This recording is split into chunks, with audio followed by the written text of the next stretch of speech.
Macam mana feedback Kak Su pakai stokin hari tu? Okey?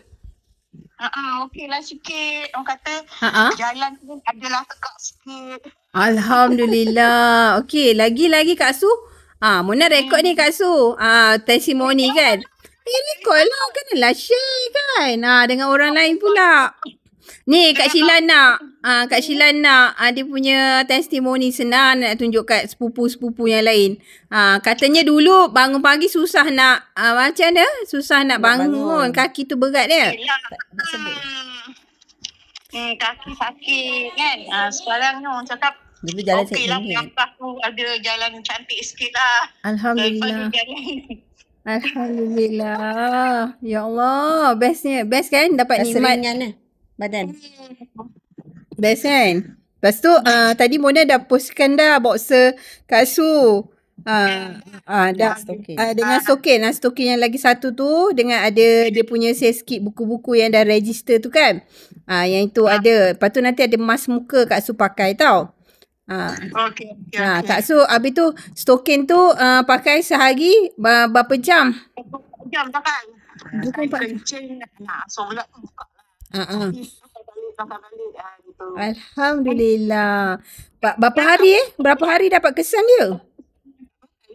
Oh malam yang kita sarung tu terus pakai je lah.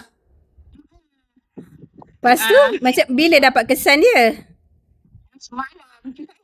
Kenapa jalan aku macam cantik? Macam berapa hari? 2 hari lah juga lepas 2 hari. Lepas 2 hari pakai. Kan. Betul. Oh so jadi jalan dah tak ada hincut-hincut dah semua okey. Dia macam kau kiri kanan.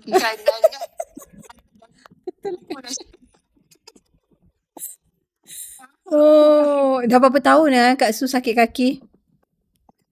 2 tahun juga lah. Semenjak modul pos ni.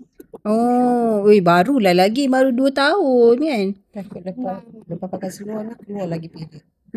Kan? Tapi belum, dia dalam fasa pre-menopause ke menopause? Dah menopause dah. Kadang-kadang Kak Su, bila Kak Su pakai seluar tu nanti kan, jangan pakai seluar dalam. Itu dah kira buat seluar dalam lah, boxer tu. Kadang, tak payah nak merawat. Dia sama macam seluar dalam bendanya. Lekatlah kat situ.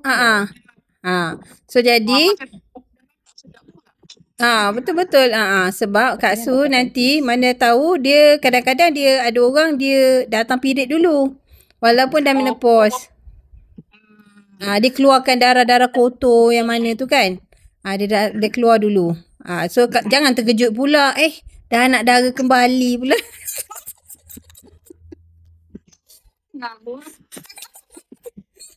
Okay.